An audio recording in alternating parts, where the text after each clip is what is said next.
Good morning, beautiful goddesses, and welcome to another episode of Soul Sister Adventures, number 22. Woohoo! Yeah. Number 22. And the question we have for you today is, what is your money blueprint set for? I am so excited to reveal this to our listeners, Miss Connie. And I know you've got some reading for us to do today, and then we're Yeah. going to dive into a juicy conversation yet again. Yeah. So this is from The Secrets of a Millionaire Mind by T. Harv Eker. Fabulous book. And it has really had a great impact on me because it's helping me expand my own, frequency blueprint around money and letting me have the opportunity to look at those hard places. And I don't want to say hard places, those places that we don't often look. Yeah. And so, and then I also have like a really cool exercise for y'all to do later. So like you definitely want to stick around for that. Yes, this is all about learn, do, teach, right? That's exactly right. That is exactly And as always, grab a pen and a piece of paper because you know this is going to be a writer downers. yes, yes. And so in case you missed a couple of our most recent episodes, we really talked about how the foundational formula is most people just look at your results, right? And that's a clue, but you want to look at what comes before that. So our thoughts create our feelings, which create our actions, which create our results. So that's kind of like put that in the context of the foundation that we're talking about. And we were taught last week, we talked about, do you hear what I hear? Right. And what are those messages that we heard growing up regarding money is what we're talking about specifically. And look at any area of your life that's important, right? So this week it starts with specific incidences. So the third primary way in which we are conditioned is specific incidences. What did you experience when you were young around money, wealth, and rich people?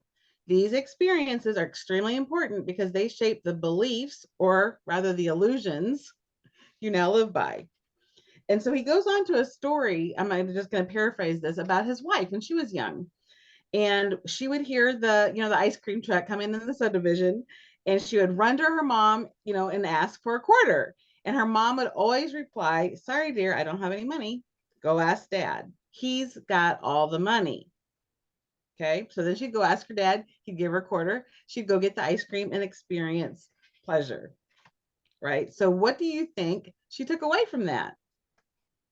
Well, what did she learn about women and her mom? They didn't have any money. Who had the money? Her dad. And what did money buy? Pleasure. Pleasure. Yeah. So those were the foundation of her money blueprint. And so he goes on to say the only thing they ever thought about was money, and it almost cost them their marriage. Now, so take a look, and it's definitely within marriage partnerships, but also business partnerships. Any kind of relationship where there's money involved, this is like such rich information. So what they didn't know at the time was the meaning each of us attributed to money were radically different. So for his wife, money meant immediate pleasure, right? The enjoying the ice cream. However, he grew up with the belief that money was meant to be accumulated as to create freedom. So as far as he was concerned, every time his wife spent money, she wasn't spending money. She was actually spending the future freedom. And as far as she was concerned, when he held her back from spending, he was taking away her pleasure in life. So can you see like how like that would not go well in a partnership? So once you identify your financial blueprint and your partner's financial blueprint, you could actually go and create a third money blueprint specifically for your relationship. So start to look. I know for myself, like it was a similar situation. My mom, while she had jobs growing, they worked in the family business. She her money was like the fun money for the family, and my dad's income was for the, regular day-to-day expenses and the big like vacations and remodeling and that kind of stuff.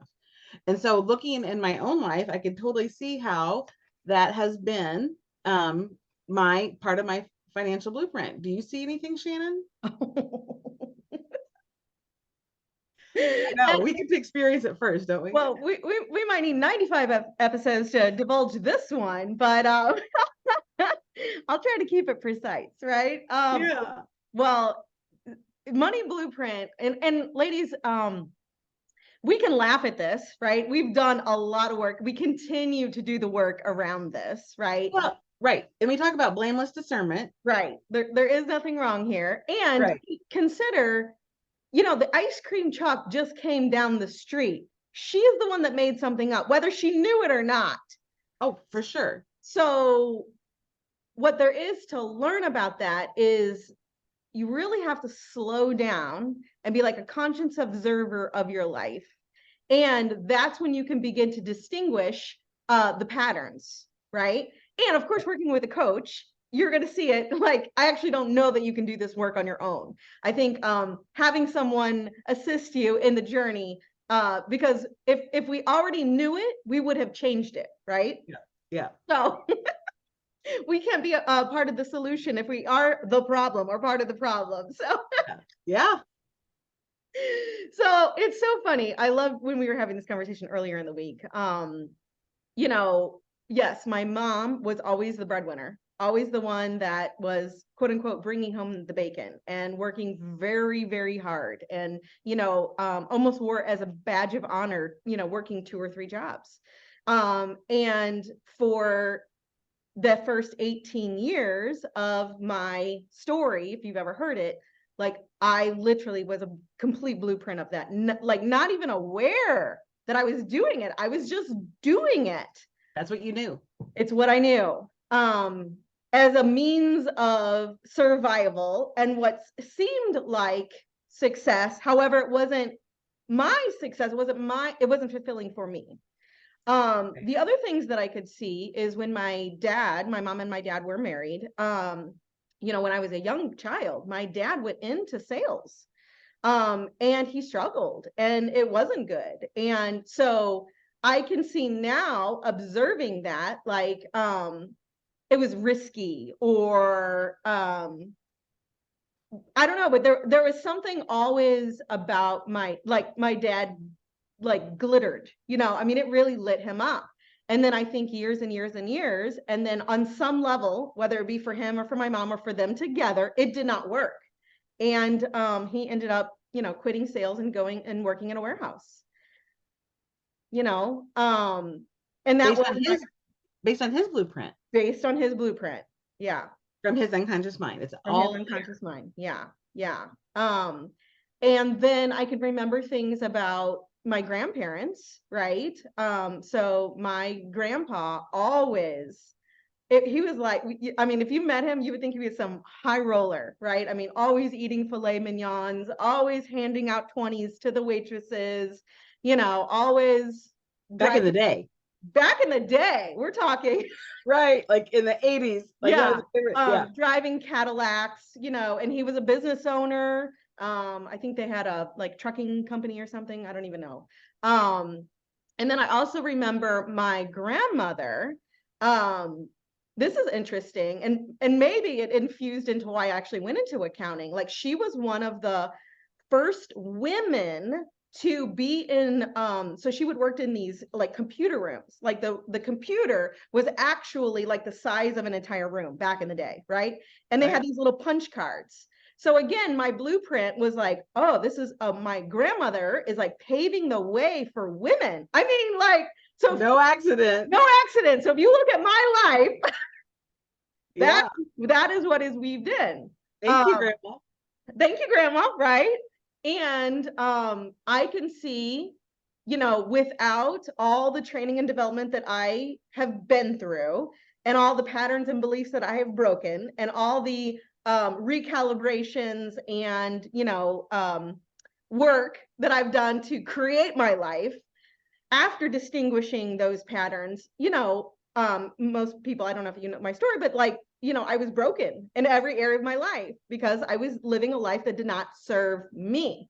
I was living out those blueprints. Yes. So, well, I'll just stop there. And yeah. And that's what I'm saying. Like, we're bumping up against the limits of that. Yes. And so he talks about instead of getting upset, choose understanding. And in my PQ coaching, what I talk about a lot is like a sage power of curiosity. So you could be curious about this with non-judgment, right? Well, even like so like how has this served me? Like that's the gift I've gotten to Absolutely give back not only to myself, but to my parents and my grandparents.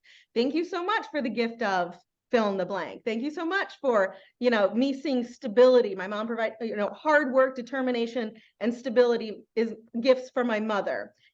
Freedom and joy and the, like connection with humanity and community is my dad. And my grandmother paving the way, and then my grandpa, like freedom, luxury. He actually like gave me, luxurious things, fine wines, fine foods, yeah, the best of the best. luxury. Yeah. So awesome. that's the gift that you get to give yourself and Right. your prior generations when you get the gift of the blueprint. Right. And then you get to go, okay, thank you so much. Now, what do I want to create? Right. So identify your motivation and fears around this money blueprint. And then you're going to be dealing with the roots instead of the fruits. Right. So we know that, so here's an exercise you could do. Sit down and this could be by yourself or with your partner to determine like what are the things that you heard when you were young around money, what was modeled to you around money in your family, and then also what emotional incidences that occurred. Find out what money really meant to your partner. Is it pleasure or freedom or security or status? So you kind of talked about all of those. Yeah. This will assist you in identifying each other's current money blueprint and may help you discover what you may be disagreeing in this arena. So then you could actually decide and agree upon what you're like, what the future you're living into, the goals that you have around money and success, and then create a list of these attitudes and actions you both agree to live by, write them down, post them on a wall. And if there's ever an issue, you gently, he says, very gently, remind each other what you decided together when you were both objective, unemotional, outside the grip of that old money pattern. So again, we talk about awareness, consider a specific emotional incident that you experienced around money when you were young, just becoming aware. Then understanding, write down how this incident may have affected your current financial life. And then disassociation. Can you see this way of being is only what you learned? It isn't you. Can you see you have a choice in the present moment to be different? And then the declaration, we put our hand on our heart and say, I release my non-supportive money experiences from the past and create a new and rich future. I have a millionaire mind. And so we're going to come back to that touching the heart at the end, because it really is, we're going to give you some access to impacting the unconscious blueprint. Okay. So the next question really is, what is your money blueprint set for? And I'm telling you, when I read this the first time, like it hit me like a ton of bricks. So here's time. It's time to answer the $1 million question. What is your current money and success blueprint? And what results is it subconsciously moving you toward? Are you set for success, mediocrity, or financial failure? Are you programmed for struggle or for ease around money? Are you set for working hard for your money or working in balance? Are you conditioned for having a consistent income or an inconsistent income? You know the scoop. First you have it, then you don't. Then you have it, then you don't. It always appears as though the reasons for the drastic fluctuation comes from the outside world.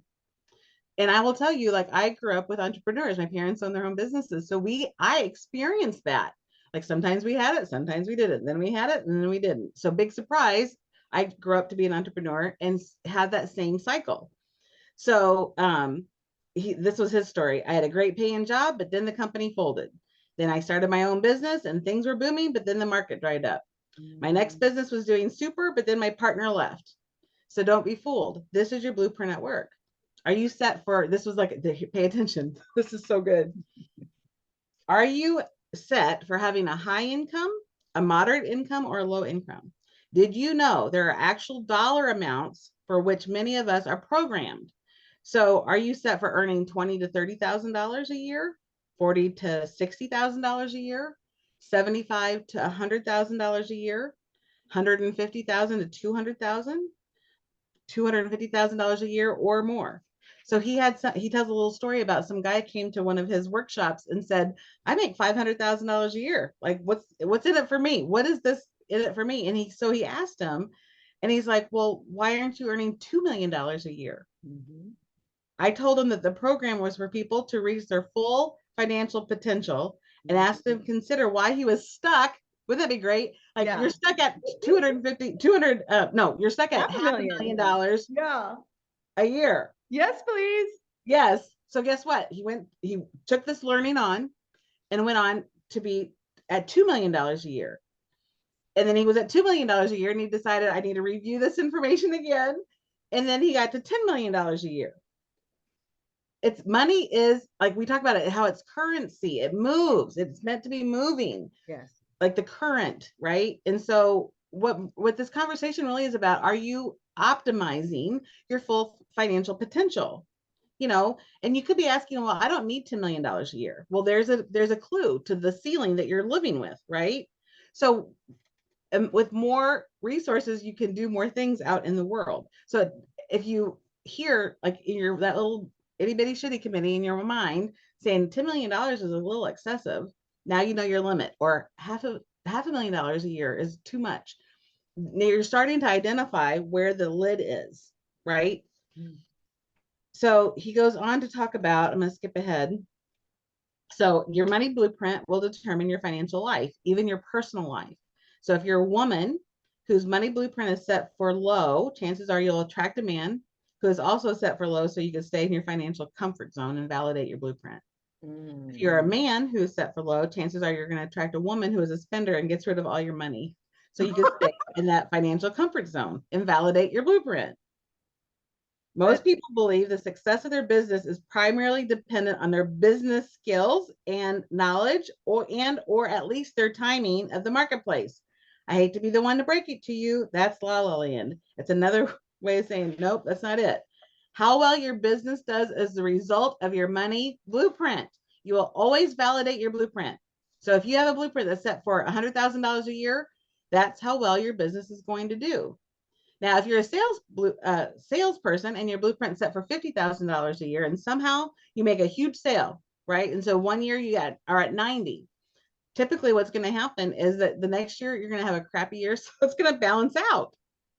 So once again, how can you tell what your money blueprint is set for? The most obvious way is to look at your results. Look at your bank account, look at your income, look at your net worth, and begin to be curious about, what are those attitudes about it? Are you working hard for your money? What's going on with your relationships? Is money a struggle? Does it come to you easily? Do you own a business, or do you have a job? Do you stick with one business or job for a long time, or do you jump around a lot? So this is another great thing. He talks about your blueprint is like a thermostat. Okay. So if the temperature in the room, if you set the thermostat for 70 and it's hot outside, guess what? Then the air conditioner is going to kick on and you're going to stay at 70. Or if it's super cold outside, it's going to raise it up, turn on the heat. So you're going to be stuck at 70. So we think it's the environment that gives us our financial blueprint.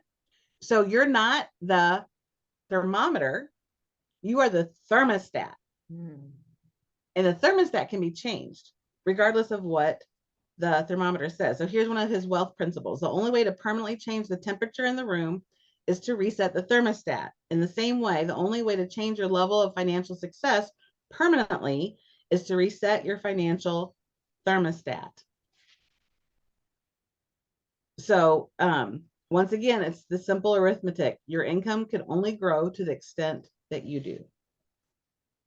So what are some of these ways? I'm going to talk about one more thing before I share the juicy exercise that I discovered.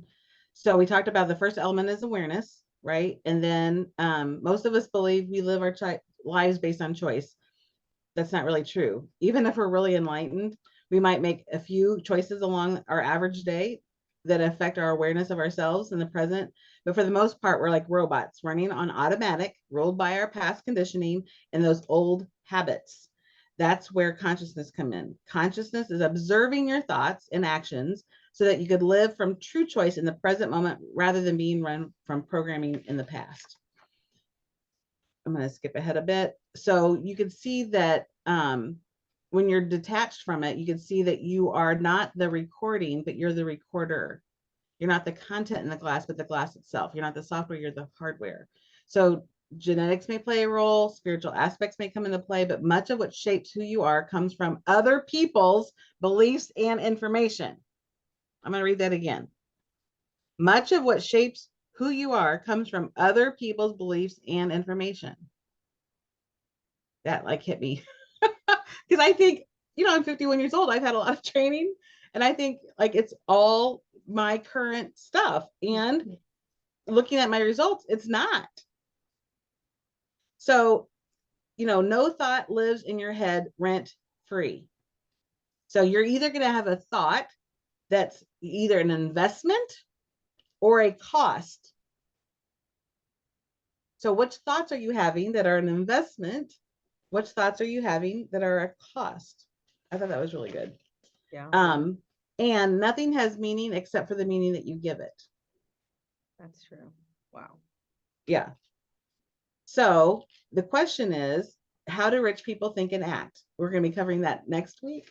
And get curious about where that financial blueprint started and what it is.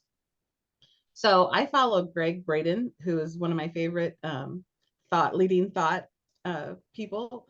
And he talks about this brain-heart coherence as a way to open the door to your unconscious mind. And the best time, we've talked about this before, the best time to really get into our unconscious mind is right when we wake up in the morning because of the brain waves that we're experiencing. That's my nerd, right? And then again, as you're falling asleep. So he talks about this brain-heart coherence, and this information comes out of the Heart Math Institute. And we talked a little bit ago about how in our heart, there's actually a neural network, like another brain. We know there's, obviously neural information in our brain, but there's also that neural network in our heart and in our digestive system. So connecting our brain is our gut is our second brain. So yes. And now they're saying the newest research, Shannon, they're saying our heart actually directs the messages to the brain, and the brain is what tells the chemistry, like what chemistry to like be manufactured in our body, because we have a whole pharmacy in our head that directs our, the hormones, right? Yes. And so the brain communicates with the heart through the vagus nerve, which is the largest nerve that runs through our body. And then there's a feedback loop through our spine that goes back to our brain.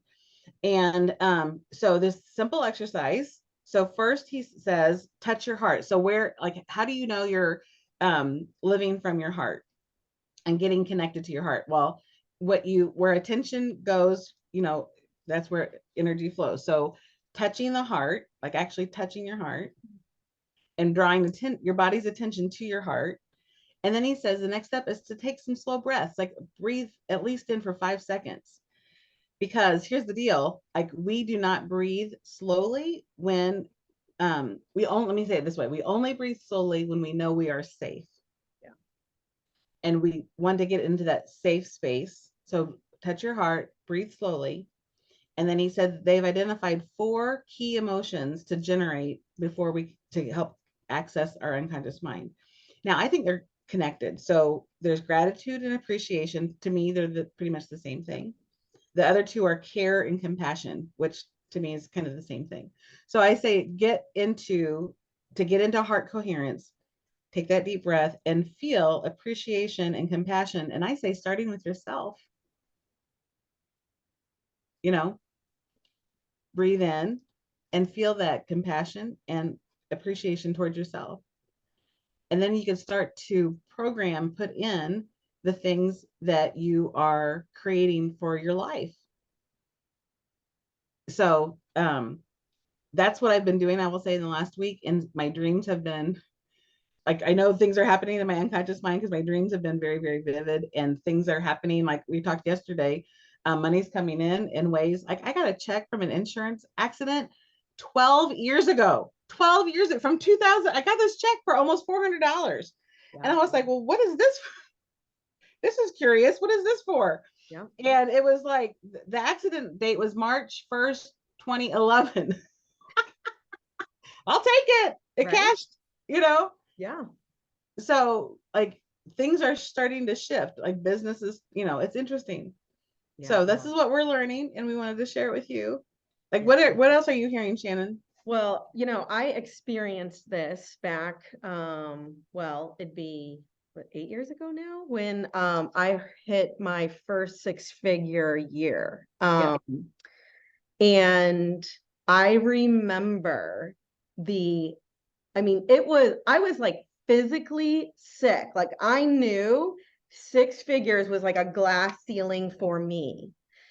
And it was like, it felt like the whole world was coming against me, right? Like, and Yeah, you weren't safe. I was not safe.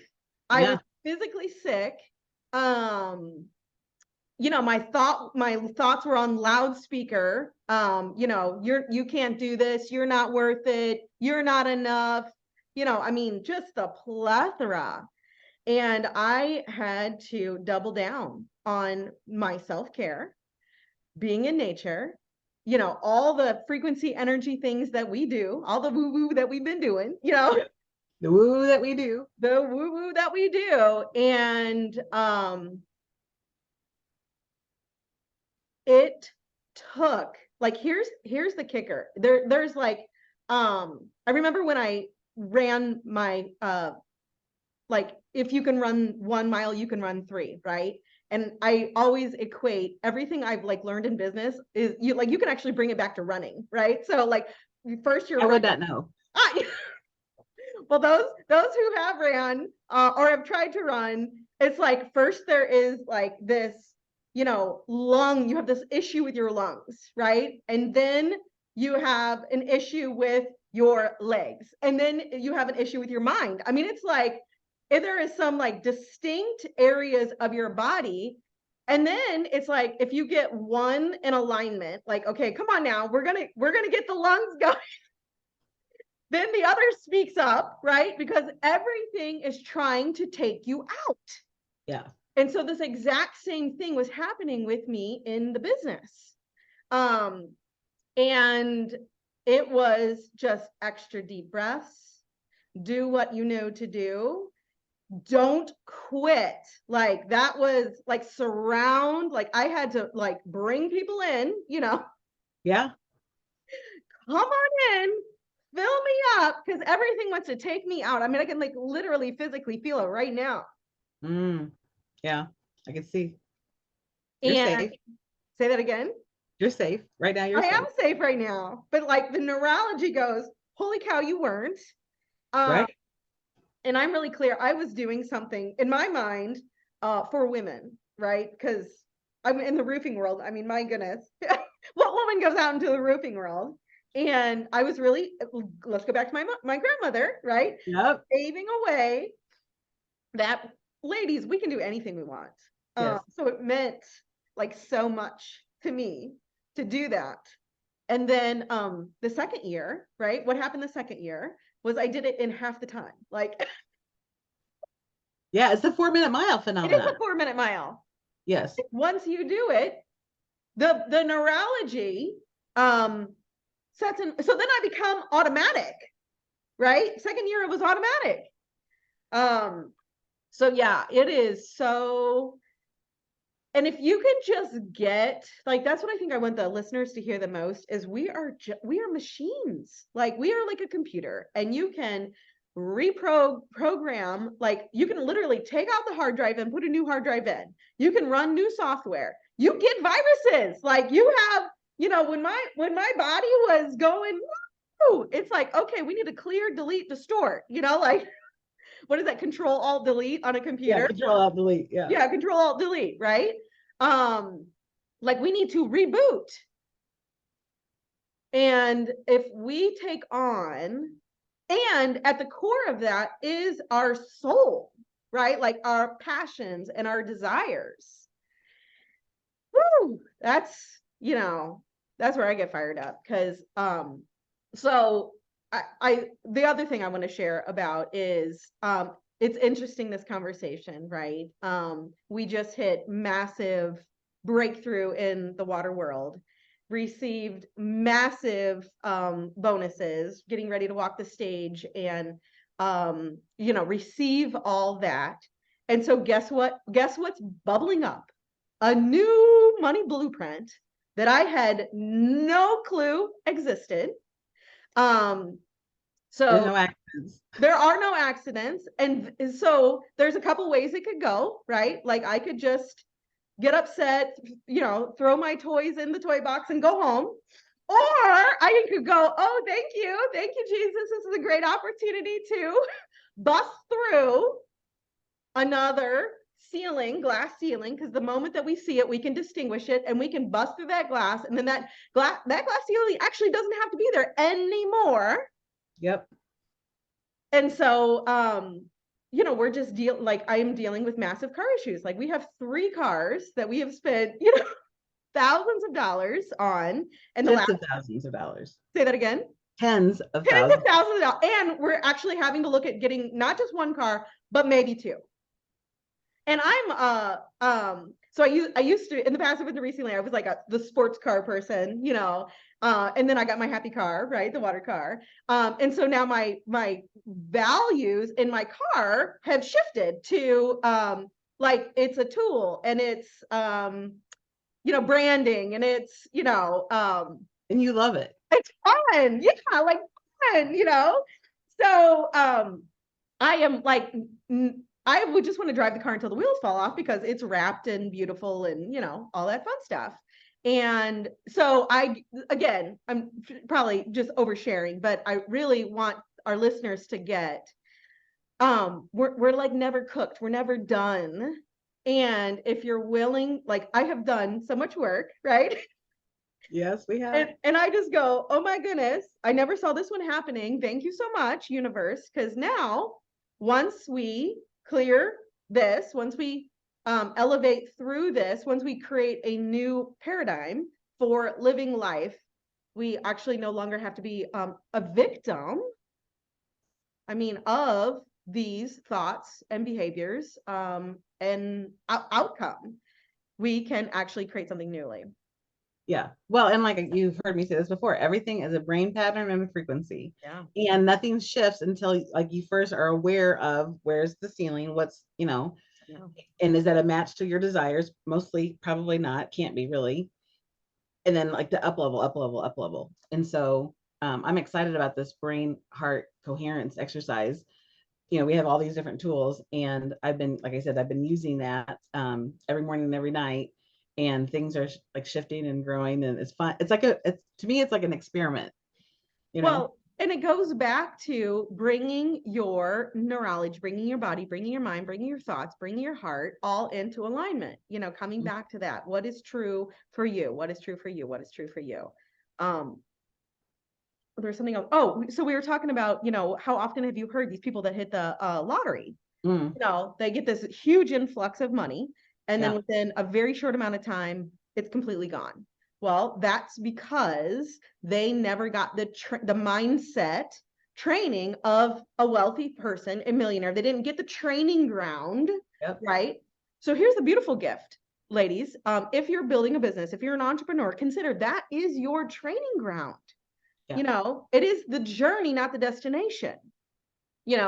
What a gift that we were able to hit these promotions and receive this abundance. Now the question is, the universe is actually looking at, okay, now what are you going to do with that? And it's like, and I also, we all believe, it's God's kingdom, right? So we are those principles. Like he's like, hello, I'm just going to give this, you have received this. Now what are you going to do? So I think there's a lot that we have provided the listeners, a lot that they can look into their own lives and just begin to see. And if you want to have a further conversation with that, reach out to us. The Lord knows we are transforming daily, learning daily, up-leveling daily, recalibrating daily. And I think one of the beautiful gifts is we're not afraid to fail. Like, we've both hit rock bottom. Yep. We've Multiple both times. lost. I would assert, in more ways than most. And that's really ultimately where our hearts reside, is to give and give and give all we got, because we know the alternative. Like, so what can And you? we're unwilling to settle. That's right. That's right. Yeah. Yeah. Juicy. Anything else today? Well, I love what you pointed to in, like, you could amass this money, and unless and until really you change the thermostat Yeah. to where you're set, Yeah. it's not going to make a difference. It's not. And I work with a holistic financial services company that has all these experts to handle all these things.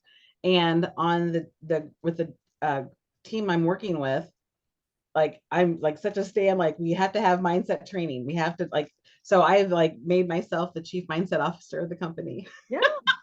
Because unless and until that shifts, good luck with everything else. Yeah.